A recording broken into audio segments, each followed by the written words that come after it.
வாழ்க்கைய வாழ்க்கை சக்கரம்னு சொல்லுவாங்க. வாழ்க்கை சக்கரம் தொடரும் போது நம்ம வாழ்க்கையும் மாறும். இரவுன்னு ஒண்ணு இருந்தா பகல்னு ஒண்ணு உண்டு. என் வாழ்க்கையில விடிவு காலமே பிறக்க மாட்டேங்குன்னு சொல்றீங்களா? கவலைப்படாதீங்க, கிழக்க வெளுத்தாச்சு, கீழ்வானம் சிவந்தாச்சு. உங்க வாழ்க்கையில விடிவு காலம் பிறக்க போகுதுங்க. நிச்சயமா நல்ல முடிவு உண்டுங்க. உங்க நம்பிக்கை வீண் போகாதுங்க. உங்க கண்ணீருக்கும் கவலைக்கும் ஒரு முடிவு காலம் வந்துச்சுங்க. உங்க கஷ்டத்துக்கும் கடன் பிரச்சனைக்கும் ஒரு முடிவு காலம் வரப்போகுதுங்க. அந்தரங்கத்துல வடிச்ச கண்ணீருக்கு ஒரு முடிவு வரப்போகுதுங்க. 12 வருஷமா ஒரு பொண்ணுக்கு கொஞ்சம் கொஞ்சமா ஜீவன் போய்கிட்டு இருக்குது. என் வியாதிக்கு ஒரு முடிவே இல்லையான்னு அந்த பொண்ணு கண்ணீர் வடிச்சா. கொஞ்சம் கொஞ்சமா போற ஜீவன் மொத்தமா போனாலும் பரவாயில்லையேன்னு அந்த பொண்ணு நினைச்சா. நகை நட்டு சொத்து பத்து எல்லாத்தையும் வித்து செலவழிச்சோம்.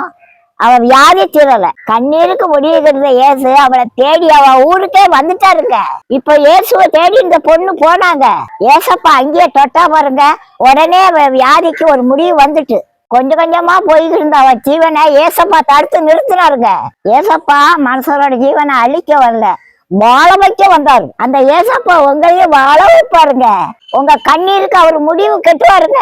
ஏசப்பா உங்களை தேடி பாதி வழி வந்துட்டாரு. இனிமேல் நீங்க அவரை தேடி போக வேண்டியதுதான் பாய்ச்சி.